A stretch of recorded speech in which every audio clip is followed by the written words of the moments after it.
গণতান্ত্রিক মানবিক বাংলাদেশ গড়তে খালেদা জিয়ার আদর্শ অনুসরণের তাগিদ বিশিষ্টজনদের। সংসদের দক্ষিণ প্লাজায় নাগরিক শোক সভায় মানুষের ঝল। ট্রাম্প প্রশাসনের সাথে তারেক রহমানের ভার্চুয়াল বৈঠক, দ্বিপক্ষীয় বাণিজ্য, শুল্ক হার সহ অর্থনৈতিক বিষয়ে গুরুত্বপূর্ণ আলোচনা। নানা নাটকীয়তা শেষে জামাতের নেতৃত্বাধীন 11 দলীয় জোট থেকে বেরিয়ে গেল ইসলামী আন্দোলন বাংলাদেশ।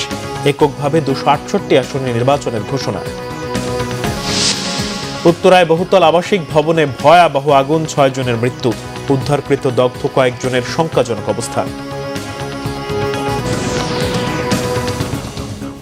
দেখছিলেন ক্রাউন সিমেন্ট সংবাদ শিরোনাম, এবার বিস্তারিত। শ্রদ্ধা ও ভালোবাসায় সাবেক প্রধানমন্ত্রী বেগম খালেদা জিয়াকে স্মরণ করলেন বাংলাদেশের জনগণ। গণতন্ত্রের প্রশ্নে বেগম জিয়ার আপোষহীনতার কথা জানান বিশিষ্ট নাগরিকরা। তারা বলেন, এত অত্যাচার নির্যাতনের পরও খালেদা জিয়ার দৃঢ় নেতৃত্বের কারণে গণতান্ত্রিক সংগ্রামে বিজয়ী বিএনপি। রিপোর্ট করছেন সিকান্দার রেমান, ছবি তুলেছেন মোহাম্মদ সেলিম। তার সঙ্গে প্রত্যক্ষভাবে সাবেক প্রধানমন্ত্রী, গণতান্ত্রিক আন্দোলনের বলিষ্ঠ নেতৃত্ব বেগম খালেদা জিয়ার স্মরণে এই আয়োজন।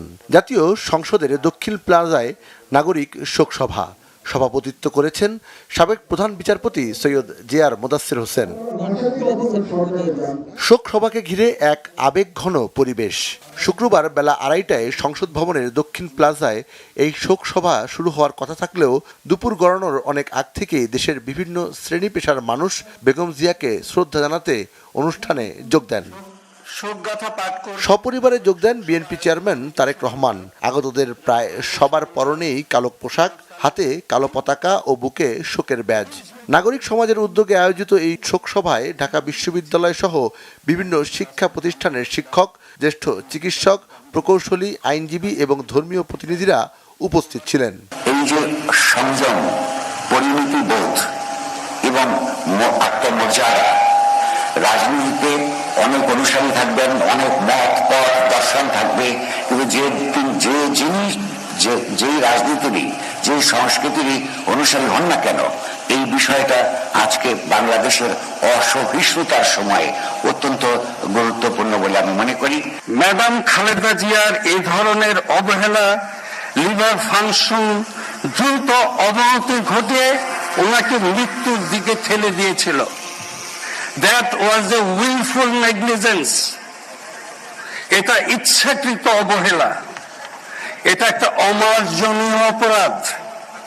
এটা ওনাকে হত্যা করার সুদূর প্রসারী পরিকল্পনার অংশ ছিল কিনা তা খতিয়ে দেখা প্রয়োজন। গত 55 বছরে মাত্র 2জন নেতা নেত্রী জন্মেছেন।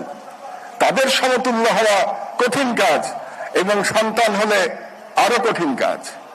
রবীন্দ্রনাথের একটা কবিতা আছে, তোমার পতাকা যারে দাও তারে বহিবারে দাও শকতি। আজকে শহীদ জিয়া এবং বেগম জিয়ার পতাকা তারেক রহমানের হাতে ন্যস্ত হয়েছে। মহান আল্লাহ তাআলার কাছে প্রার্থনা জানাই, তিনি যেন সেই অবিস্মরণীয় পতাকা, সেই শক্তির পতাকা, সেই স্বাধীনতার পতাকা তারেক রহমানকে বহন করবার শক্তি দান করেন। অনুষ্ঠানটি গাম্ভীর্যপূর্ণ রাখতে আয়োজকদের পক্ষ থেকে নেওয়া হয় নজিরবিহীন শৃঙ্খলা ব্যবস্থা। বিভিন্ন বিষয়ে বেগম জিয়ার ইতিবাচক চিন্তার কথা স্মরণ করেন বক্তারা। তিনি বাংলাদেশে একটি অবাধ ও সুষ্ঠু নির্বাচনের মধ্য দিয়ে নির্বাচিত প্রথম প্রধানমন্ত্রী। আমরা কেন তাকে প্রথম নারী প্রধানমন্ত্রী বলতে চাই? দ্বিতীয়ত হচ্ছে, রাজনীতিতে যোগ দেওয়ার পরে দ্রুততম সময়ের মধ্যে তিনি সর্বোচ্চ নির্বাহী ক্ষমতা পেয়েছেন 8-9 বছরের মাথায়। এটা কিন্তু একটা রেকর্ড আমাদের দেশে। ওনার চিকিৎসা করতে দেওয়া হয়নি এবং সেটার প্রমাণ আমরা শুনলাম একটু আগে।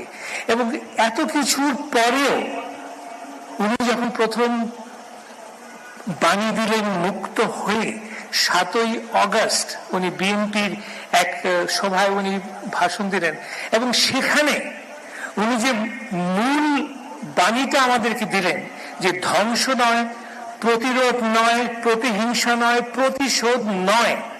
বাংলাদেশের মানুষ, এই দেশের এই জনপদের মানুষ তাকে অনন্তকাল ধরে স্মরণ রাখবে। তার দেশপ্রেম, সাহসিকতা, সততা, নিষ্ঠা, ত্যাগ, অত্যাচার সহ্য করার অপরিসীম ক্ষমতা, আরো অনেক কথাই হয়তো বলা যায়। বেগম খালেদা জিয়ার অবর্তমানে তার দল বাংলাদেশি জাতীয়তাবাদের আদর্শ বাস্তবায়নে আরও বেশি জনসম্পৃক্ত কাজ করবে, জনগণের কল্যাণে সবাই ঐক্যবদ্ধ থাকবে, এমন প্রত্যাশা বিশিষ্টজনদের। তিনি সাবেক তিনবারের প্রধানমন্ত্রী, তিনি সাবেক রাষ্ট্রপতির সহধর্মিণী, তিনি বীর মুক্তিযোদ্ধা, তিনি বেগম খালেদা জিয়া। আজ বেগম খালেদা জিয়া নেই, কিন্তু রেখে গেছেন তার আদর্শ। বাংলাদেশের গণতন্ত্র, নারী জাগরণ, মানবাধিকার, আইনের শাসন প্রতিষ্ঠায় বেগম খালেদা জিয়ার আদর্শে উদ্বুদ্ধ হয়ে এদেশের অগণিত মানুষ কাজ করছে এবং সামনের দিকে এগিয়ে যাচ্ছে। এটাই বেগম জিয়ার জীবনের সবচেয়ে বড় সার্থকতা। সিকান্দার রহমান, বাংলা ভিশন, জাতীয় সংসদ ভবনের দক্ষিণ প্লাজা, ঢাকা। গণতান্ত্রিক এবং মানবিক বাংলাদেশ গড়ে তুলতে বেগম জিয়ার আদর্শ অনুসরণ করতে হবে বলে মনে করেন বিশিষ্ট নাগরিকরা।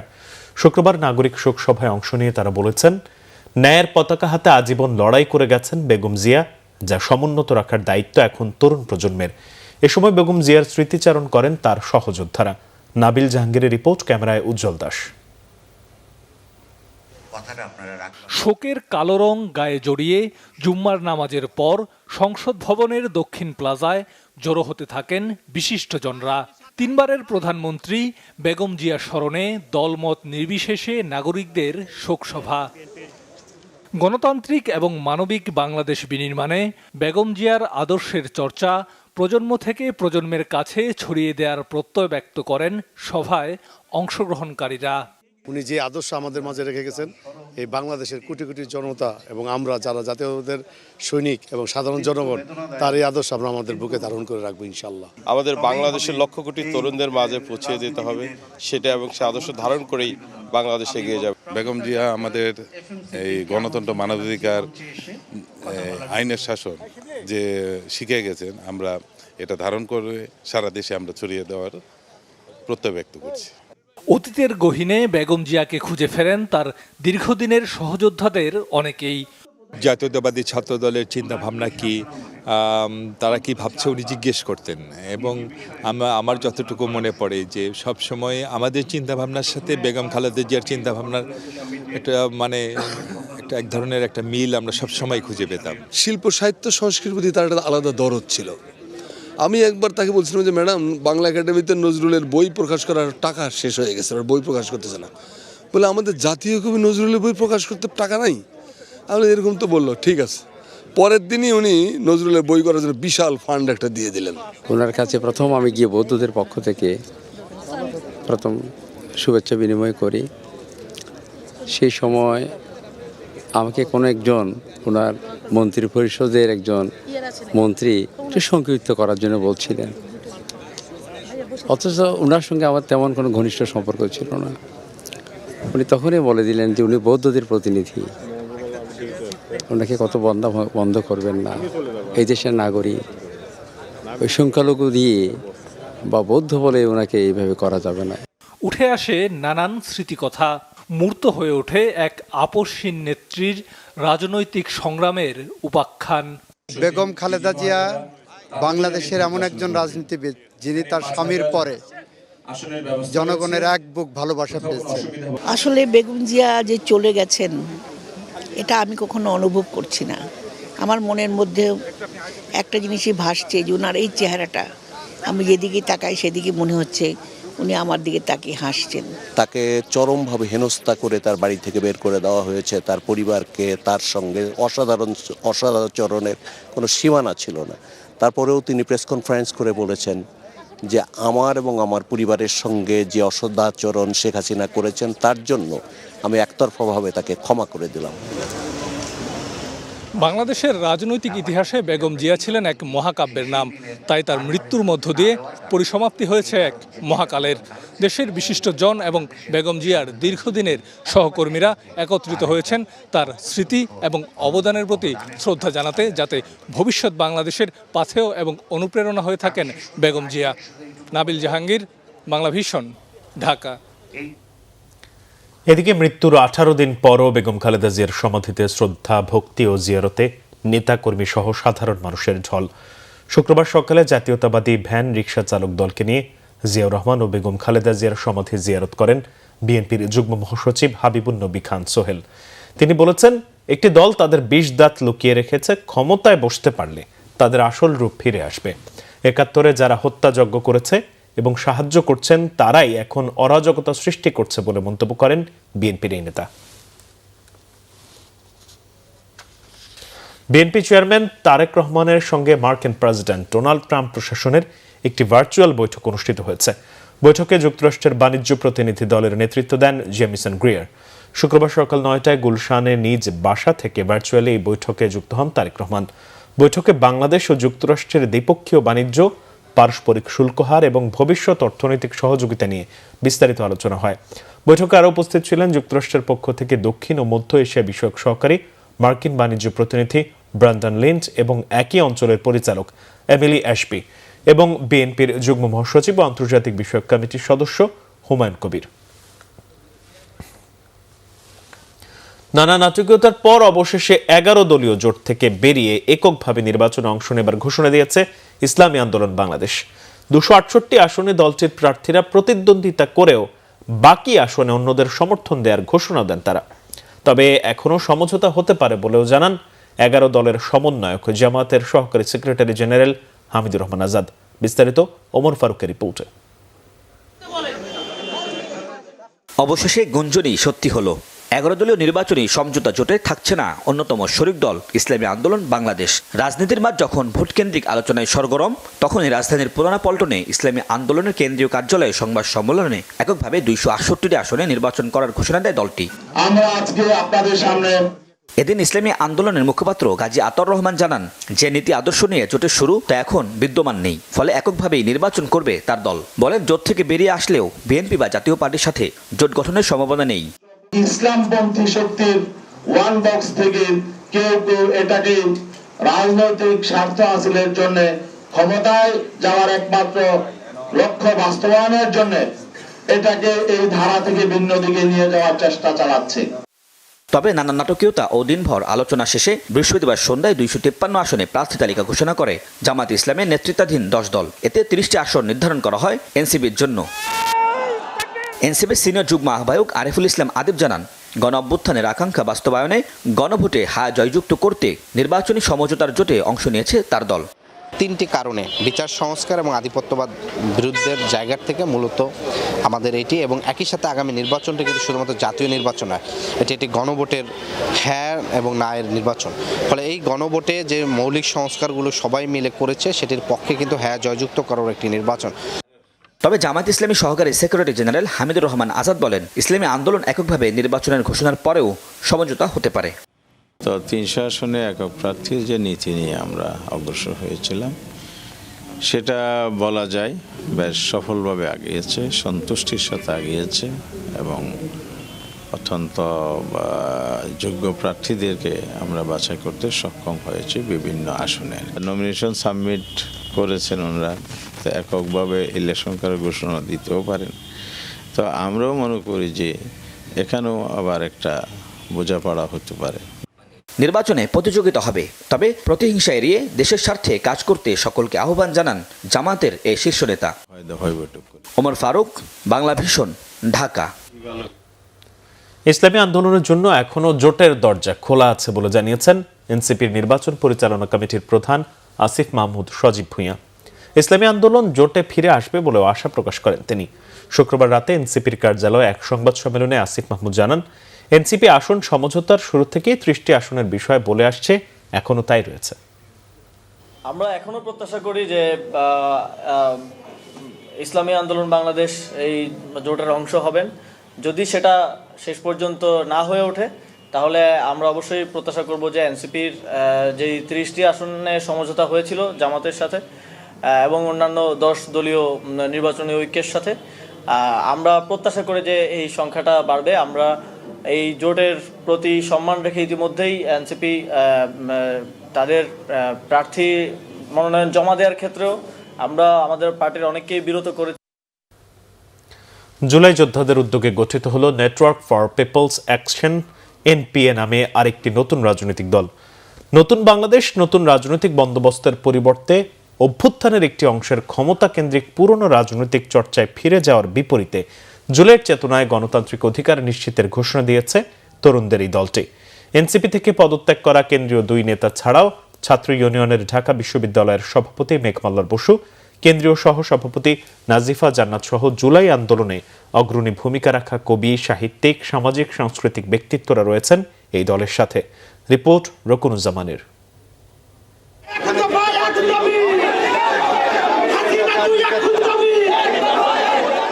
জুলাই আন্দোলনে এমন ভূমিকায় থাকা সাবেক ছাত্রনেতা আফজাল হোসেনের মতো অনেকেই যুক্ত হয়েছেন ৭১ আর জুলাইয়ের গণতান্ত্রিক চেতনায় সংগ্রাম চালিয়ে যাওয়ার ঘোষণা দেওয়া নতুন এই রাজনৈতিক প্ল্যাটফর্মে। শুক্রবার বিকেলে কেন্দ্রীয় শহীদ মিনারে জাতীয় সঙ্গীতের মধ্য দিয়ে শুরু হয় নতুন দলটির আত্মপ্রকাশের সংক্ষিপ্ত অনুষ্ঠান।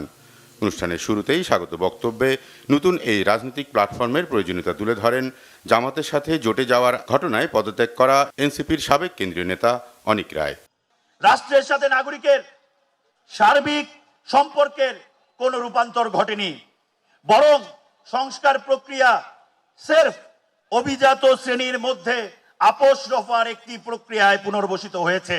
জুলাইয়ের যে আকাঙ্ক্ষাকে পদদলিত করে সেই পুরাতন রাজনৈতিক বন্দোবস্ত আবারও শুরু হয়েছে, তার বিরুদ্ধে লড়াইটাকে আমাদের সাথে এসে যুক্ত হন।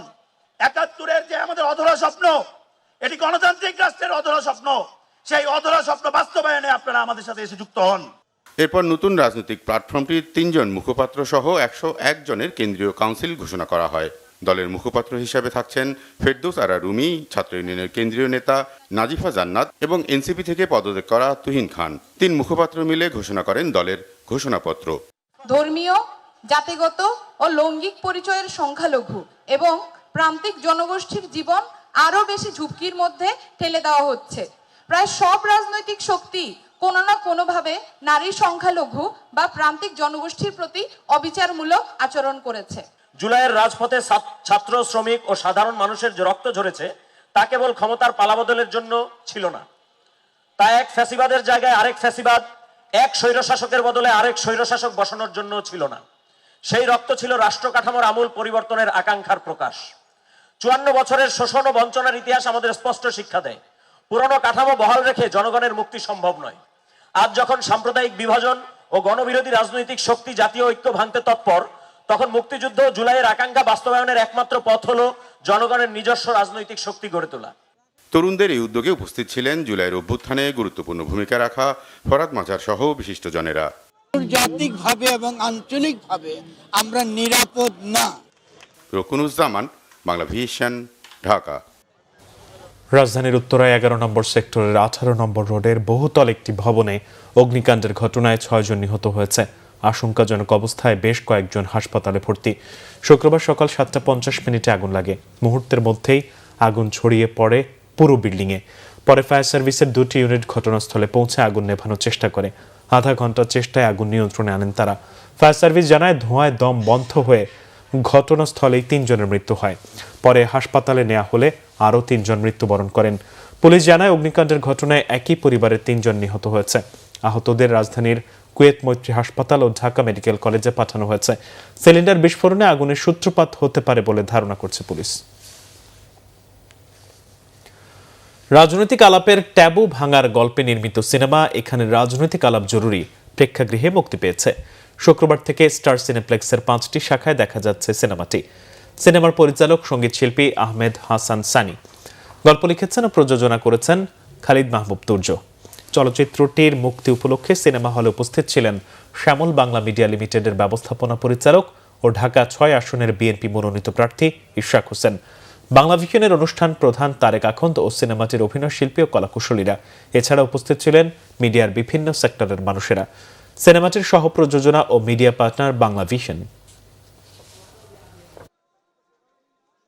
গণঅভ্যুত্থানটা যে কারণে হয়েছে সেই বিষয়টা জনগণের কাছে তুলে ধরার জন্য, কারণ আমরা ওই ঐতিহাসিক মুহূর্ত, এই মোমেন্টটাকে আমরা ধরে রাখতে চেয়েছিলাম, যার কারণেই আমাদের মধ্যে আগ্রহ জাগে এবং পরবর্তীতে আমাদের প্রতিষ্ঠানের মাধ্যমে আমরা এই চলচ্চিত্রটিকে প্রযোজনা করার সিদ্ধান্ত নেই। এটার অন্য কোনো উদ্দেশ্য নেই, এটার একমাত্র উদ্দেশ্য হচ্ছে 5ই আগস্টের যে ঐতিহাসিক গণ অভ্যুত্থান সেটার স্মৃতিটাকে ধরে রাখা এবং বিভিন্ন শ্রেণী পেশার মানুষ তাদের গল্পটা তুলে ধরা। এটার একটা সিকুয়েল বা পরবর্তীতে এরকম আরও সিনেমা তৈরি হওয়া উচিত। ব্রাহ্মণবাড়িয়ার সরাইলে স্বতন্ত্র প্রার্থী ব্যারিস্টার রুমিন ফারহানার উঠান বৈঠকে সংঘর্ষে আহত হয়েছে বেশ কয়েকজন। প্রত্যক্ষদর্শীরা জানান, উপজেলার নোয়াগাঁও ইউনিয়নে রুমিন ফারহানা উঠান বৈঠকে পৌঁছালে ধাক্কা লাগা নিয়ে দুই যুবকের মধ্যে বাকবিতণ্ডা শুরু হয়। এক পর্যায়ে দুপক্ষের লোকজন লাঠি সোঁটা নিয়ে সংঘর্ষে জড়িয়ে পড়ে। এতে উভয় পক্ষের বেশ কয়েকজন আহত হন। এ নিয়ে উত্তেজনা ছড়িয়ে পড়ে। পুলিশ ঘটনাস্থল পরিদর্শন করেছে। ত্রয়োদশ জাতীয় সংসদ নির্বাচনে রিটার্নিং কর্মকর্তাদের সিদ্ধান্তের বিরুদ্ধে দায়ের করা আপিল শুনানির 7ম দিনের কার্যক্রম সম্পন্ন করেছে নির্বাচন কমিশন। আগারগাঁওয়ের নির্বাচন ভবনে শুক্রবার ছুটির দিনেও আপিল শুনানির কার্যক্রম চলে 3টা থেকে 5টা পর্যন্ত। এই সময়ের মধ্যে 43 জনের আপিলের শুনানি অনুষ্ঠিত হয়। এর মধ্যে 18টি আপিল মঞ্জুর হয়েছে এবং নামঞ্জুর হয়েছে 21টি। এছাড়া অপেক্ষমান 4টি। এবারে নির্বাচনে মনোনয়নপত্র বাতিল ও গ্রহণের সিদ্ধান্তের বিরুদ্ধে নির্বাচন কমিশনে মোট 645টি আপিল আবেদন জমা পড়েছে। গত 4 জানুয়ারি বাছাইয়ের শেষ দিনে জাতীয় সংসদ নির্বাচনে 300 নির্বাচনী এলাকায় রিটার্নিং কর্মকর্তা বা সহকারী রিটার্নিং কর্মকর্তা মোট 2568টি মনোনয়নপত্রের মধ্যে 1842 জন প্রার্থীর মনোনয়নপত্র বৈধ এবং 723 জনের প্রার্থিতা বাতিল ঘোষণা করেন। এদিকে শেরপুর 2 আসনের বিএনপি প্রার্থী ফাহিম চৌধুরীর বিরুদ্ধে অভিযোগ দায়ের করতে এসে কমিশনের বাইরে ইয়াজদাইন নামের একজন মারধরের শিকার হন। সংবাদ শেষ করব ক্রাউন সিমেন্ট শিরোনামগুলো আরো একবার জানিয়ে। গণতান্ত্রিক মানবিক বাংলাদেশ গড়তে খালেদা জিয়ার আদর্শ অনুসরণের তাগিদ বিশিষ্টজনদের। সংসদের দক্ষিণ প্লাজায় নাগরিক শোক সভায় মানুষের ঝল। ট্রাম্প প্রশাসনের সাথে তারেক রহমানের ভার্চুয়াল বৈঠক, দ্বিপক্ষীয় বাণিজ্য, শুল্ক হার সহ অর্থনৈতিক বিষয়ে গুরুত্বপূর্ণ আলোচনা। নানা নাটকীয়তা শেষে জামাতের নেতৃত্বাধীন 11 দলীয় জোট থেকে বেরিয়ে গেল ইসলামী আন্দোলন বাংলাদেশ। এককভাবে 268 আসনে নির্বাচনের ঘোষণা। উত্তরায় বহুতল আবাসিক ভবনে ভয়াবহ আগুন, 6 জনের মৃত্যু। উদ্ধারকৃত দগ্ধ কয়েকজনের শঙ্কাজনক অবস্থা। এই ছিল এখনকার মতো। পরের সংবাদ সকাল 10টায়। এর আগে 9টায় রয়েছে নিউজ টপ 10 দেখার আমন্ত্রণ রইল। এতক্ষণ সাথে থাকায় সবাইকে ধন্যবাদ।